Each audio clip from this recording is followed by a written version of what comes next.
Chico Xavier, pelo Espírito Irmão X, Lázaro Redivivo. O sábio juiz. Salomão, o sábio rei dos israelitas, desde a célebre decisão entre as duas mães que disputavam o mesmo filho, no princípio de seu reinado, tornara-se famoso juiz, além de soberano generoso e magnificente. Reverenciavam-no todas as tribos judaicas, abençoando-lhe o nome e respeitando-lhe o poder. Em razão disso, além de suas pesadas atribuições administrativas, era obrigado a atender a 1001 questões dos súditos, que se aproveitavam de sua sabedoria nos casos da vida particular. Assim começou a história o simpático ancião do plano superior, que nos visitava a propósito de certas preocupações que nos prendiam à terra. Finda a longa pausa, durante a qual conservou sobre os nossos o seu olhar muito lúcido, o velhinho prosseguiu. Foi assim que apareceu no reino uma questão estranha. A família de Natã, filho de Belazel, morto desde muito tempo, recebeu alguns papiros, onde se liam mensagens amigas assinadas por ele, por intermédio de uma pitonisa de Jope, especializada em relações com os espíritos dos mortos. Natã, que não mais pertencia ao mundo dos homens de carne, tinha o cuidado de não interferir em qualquer assunto propriamente humano, para não invadir a esfera de ação dos velhos amigos, que deviam caminhar por si, aprendendo com a própria experiência.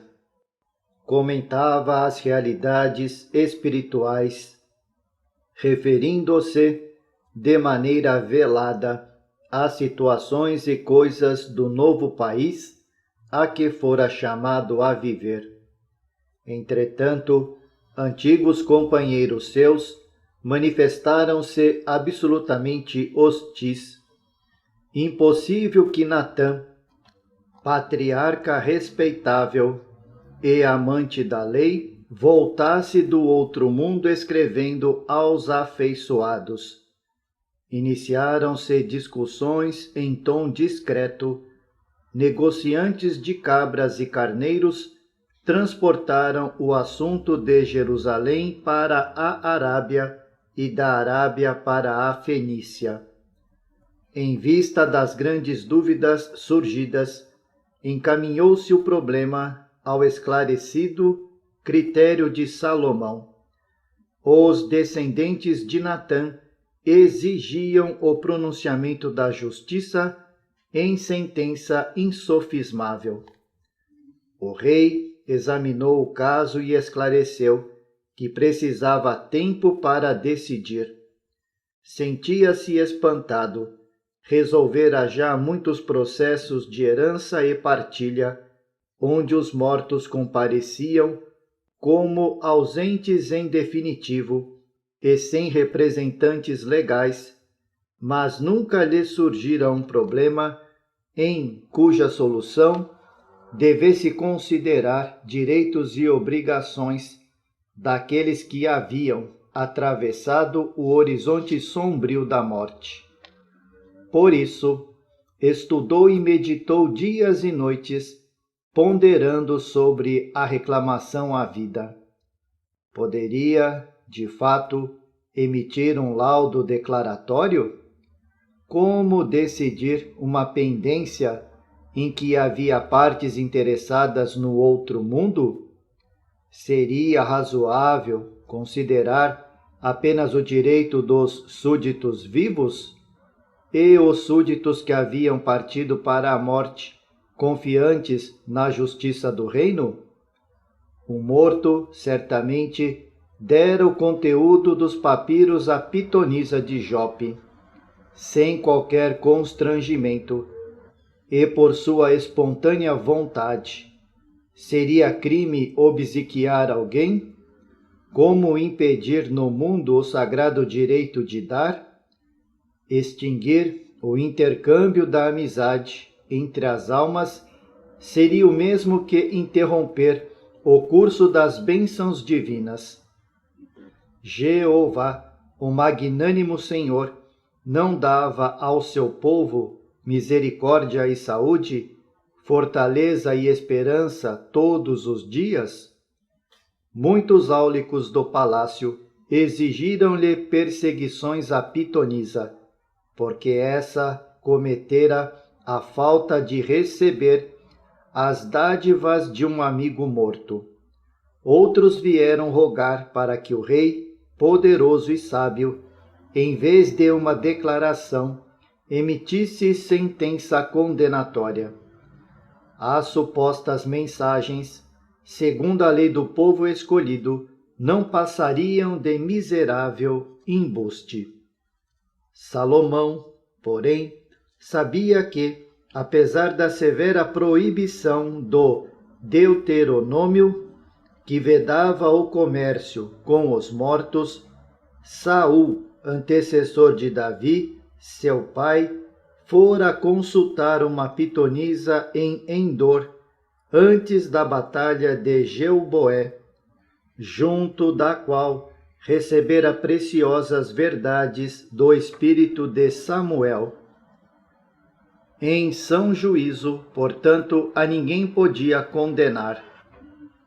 Corria o tempo sobre o assunto, quando o povo, sabendo que a justiça abriria tribunais para ouvir os mortos em suas decisões, começou a pedir audiências ao rei, suplicando-lhe a interferência em seus casos privados.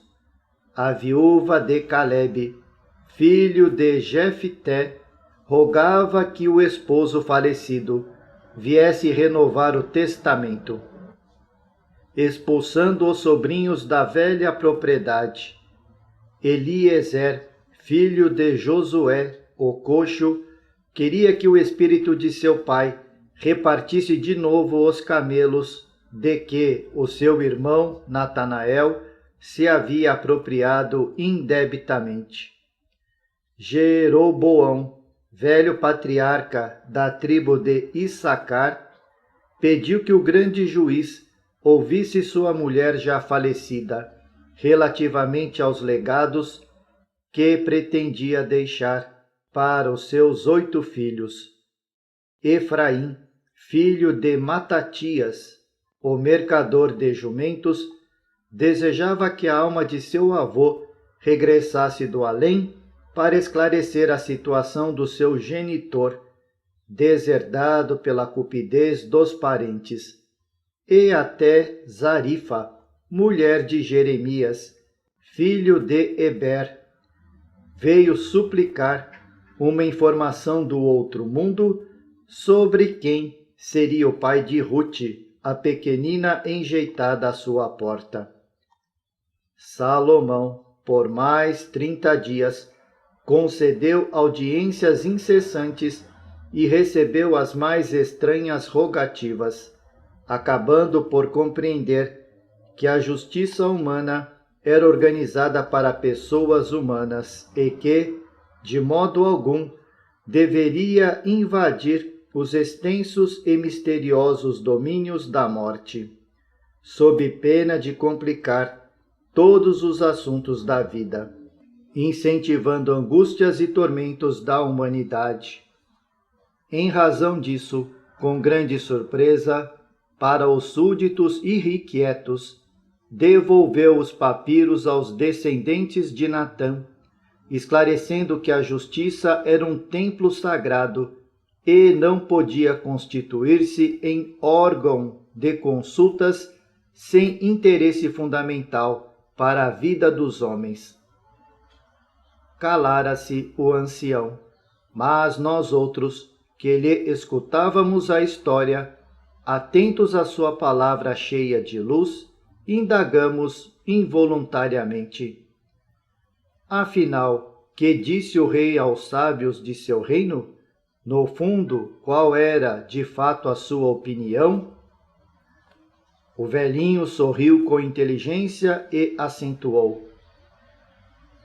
Salomão esclareceu aos áulicos e aduladores de seu palácio que respeitava Jeová e fazia o culto da reta consciência, que a sua sabedoria não dava para descortinar o mistério do país dos mortos, que se algum espírito voltasse do túmulo a comunicar-se com as pessoas terrestres, ninguém deveria preocupar-se com o seu nome, e sim com a substância de suas palavras, e que, se o comunicante ensinava o bem, devia ser considerado emissário dos céus e ouvido com atenção, e, se transmitia o mal, deveria ser interpretado como mensageiro do inferno e esquecido para sempre.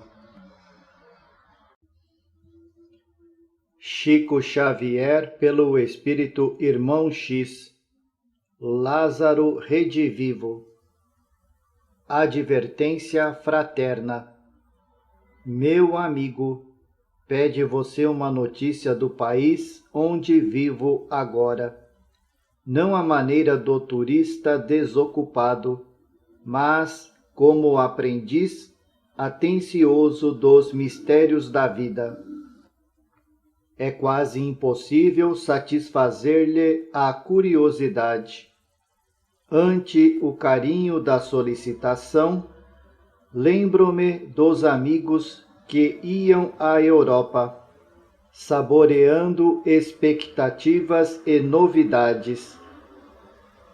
Abraçamo-nos à partida, quando o cais regurgitava de olhares ansiosos e, depois, recebíamos pelo correio marítimo os cartões de saudade e afeição. Se passavam pela Itália, tinham o cuidado de selecionar postais preciosos.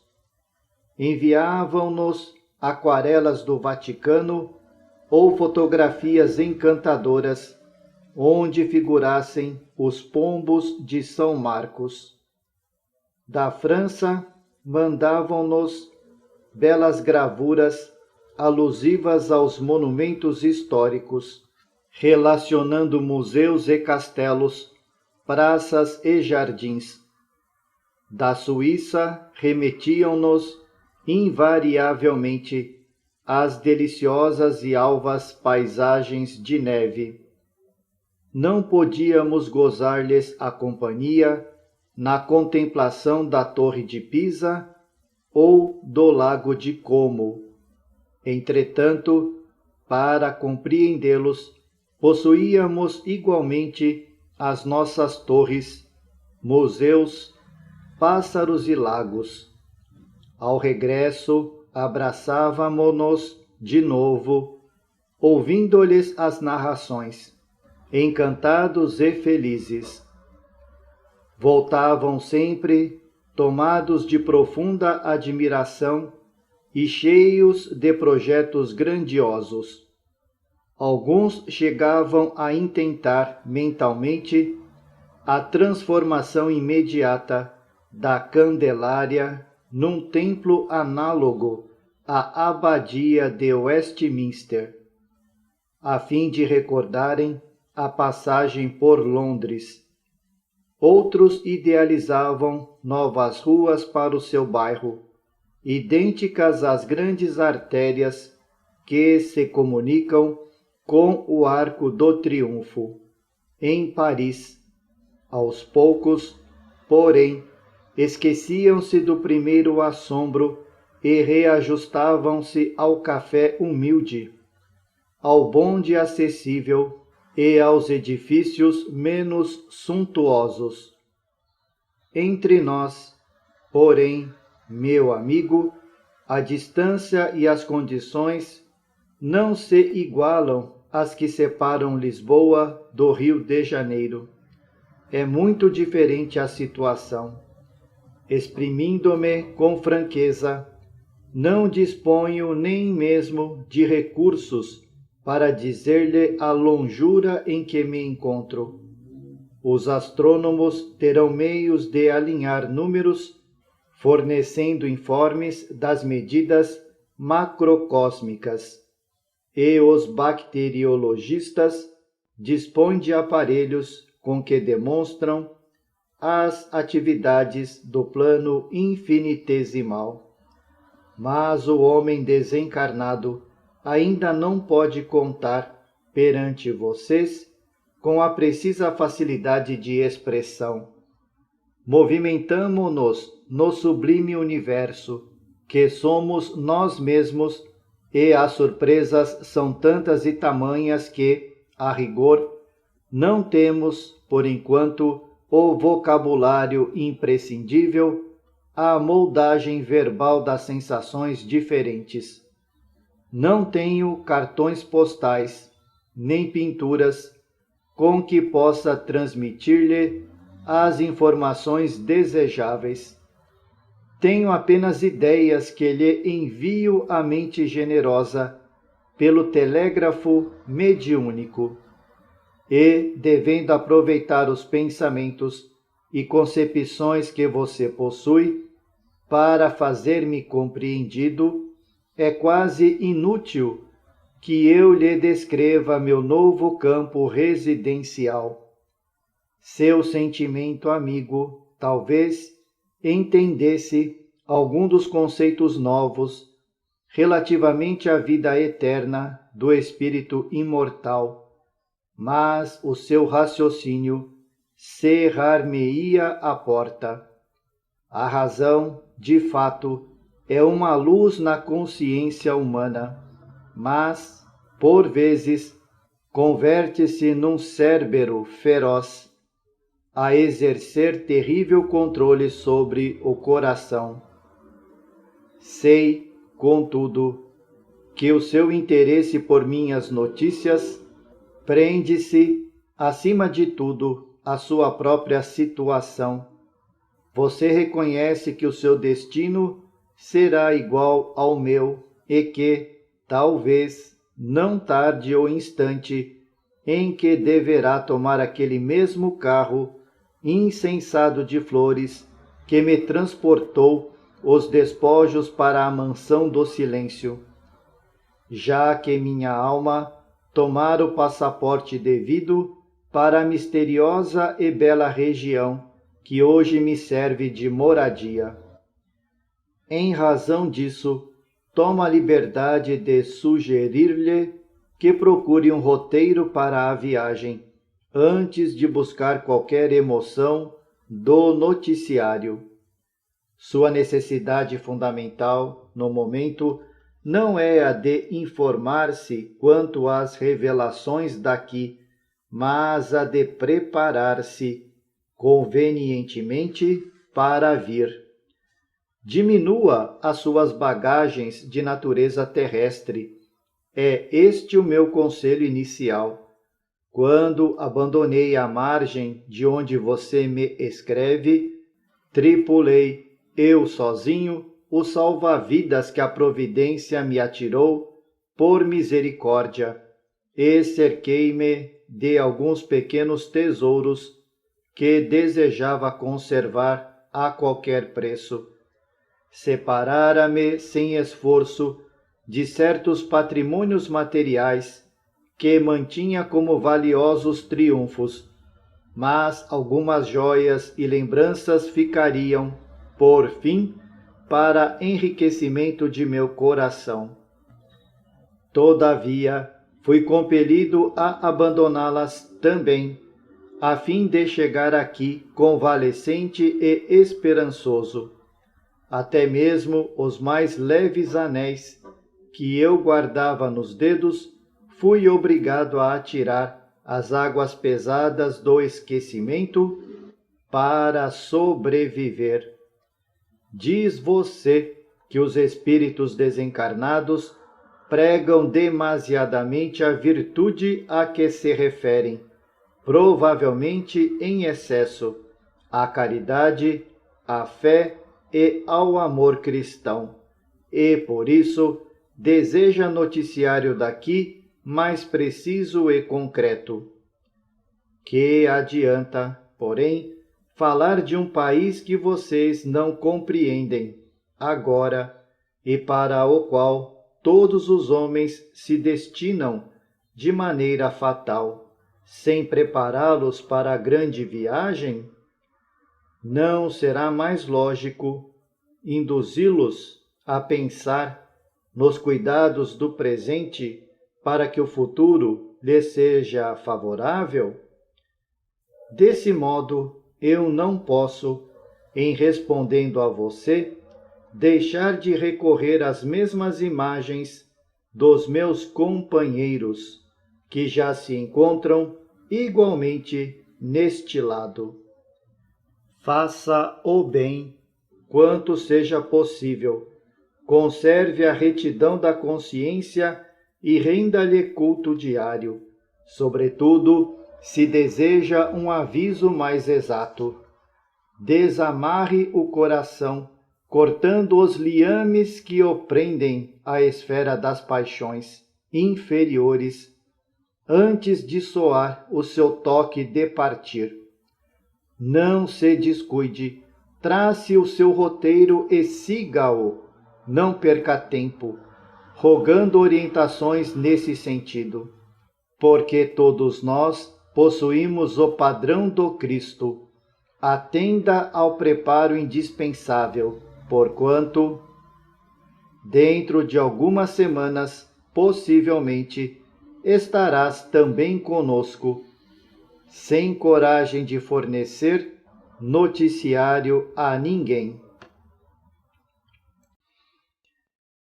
Chico Xavier, pelo Espírito Irmão X, Lázaro Redivivo.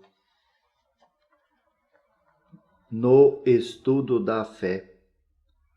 De quando em quando surgem movimentos de opinião, reclamando demonstrações mediúnicas em público, definitivas e surpreendentes.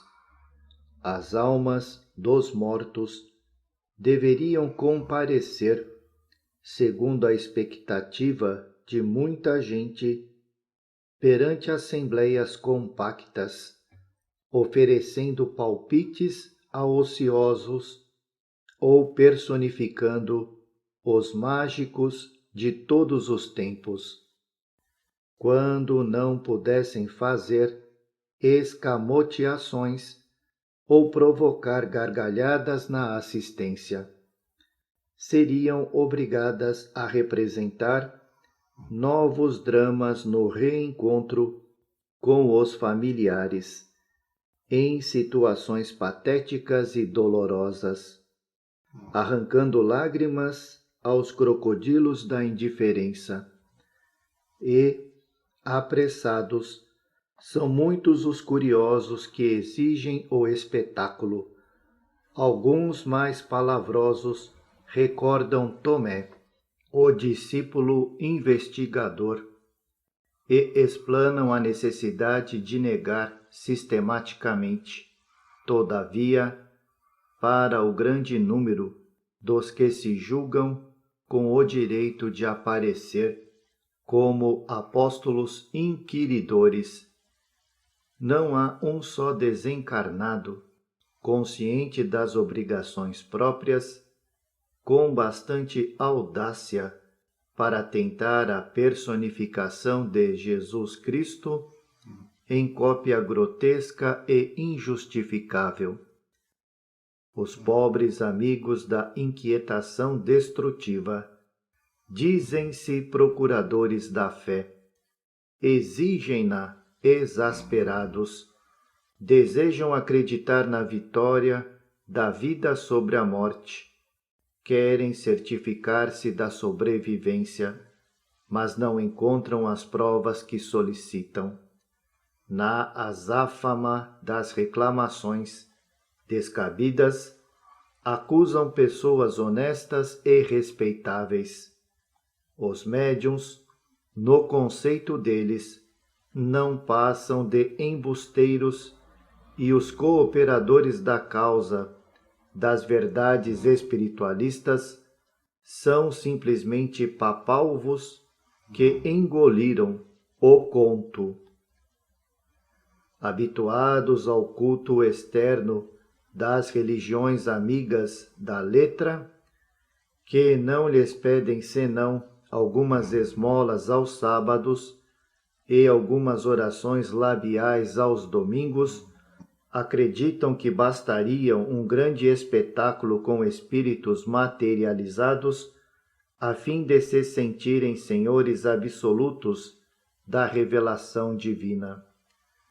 E por isso, quando encontram ensejo de alguma experiência isolada, em que a oportunidade da aquisição de fé lhes banha o coração como fonte cristalina, agarram-se à superfície dos acontecimentos e das coisas apaixonadamente, cercam-se de balanças e termômetros, de trenas e aparelhos elétricos, observando o médium como se for um pequeno Deus, de cuja boca, transformada em cornucópia de maravilhas, aguardam supremas revelações da verdade. Os médiuns, porém, não obstante a delicadeza e complexidade da tarefa que receberam, são instrumentos humanos e relativos de uma verdade igualmente relativa, porque a morte do corpo não é a derradeira conquista de sabedoria.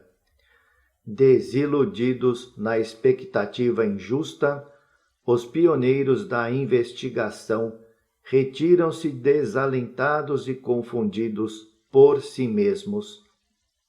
Para eles, nessas circunstâncias, os sensitivos não satisfazem e os homens de fé são pessoas fanatizadas e imbecis. Entretanto, essas velhas diretrizes dos estudantes irrequietos não passam de observação incompleta, originária de antigas e ridículas cristalizações da insensatez. Como resolver problemas espirituais sem atitudes espirituais? Como exigir dos outros a solução de enigmas que nos dizem respeito? Poderia um médium construir no coração alheio o edifício da fé viva, se ele mesmo é um trabalhador que necessita atender às questões que lhe são próprias? Experiências mediúnicas, favores recebidos da esfera superior, podem apenas fornecer convicções, como essa ou aquela escola científica proporciona convicções aos aprendizes, nesse ou naquele campo de atividades práticas. A fé, a paz, o ideal, a confiança, a libertação, a sabedoria constituem obras individuais de cada um. Ninguém possuirá a felicidade se não a construir dentro de si mesmo. Naturalmente que em nossas palavras despretensiosas e humildes não vai qualquer crítica destrutiva à metapsíquica moderna. Nos mercados haverá sempre, em obediência a imperativos naturais que governam a existência humana, quem pese, examine e selecione os produtos alimentícios, tendo em vista a higiene e a saúde pública. Mas é preciso convir que se os funcionários de contabilidade e inspeção não se aproveitarem dos artigos que observam, na alimentação própria, morrerão provavelmente de fome. Assim também nos assuntos da crença, no seu campo de ação, é indispensável estabelecer o serviço de análise e ponderação, porque é da lei que o joio se desenvolva ao lado do trigo, até que venha a ceifa. Entretanto, consultar a fenomenologia, examinar a superfície dos fatos, verificar a existência do inabitual, conhecer a grandeza do ensino e menosprezá-lo com a indiferença, não constituem a solução legítima do problema da alma. No estudo da fé, portanto, não bastará organizar demonstrações públicas de mediunidade, nem abrir espetáculos à curiosidade indiscreta dos negadores sistemáticos. Quem se proponha a realização íntima para o bem deve, antes de tudo, melhorar-se. Procure-se com alma e coração as verdades de Deus, e as verdades de Deus responderão. Os romanos que conquistaram a Bretanha, ao descerem das galeras, queimaram-nas na praia, assinalando a coragem com que enfrentariam sozinhos os perigos da terra desconhecida.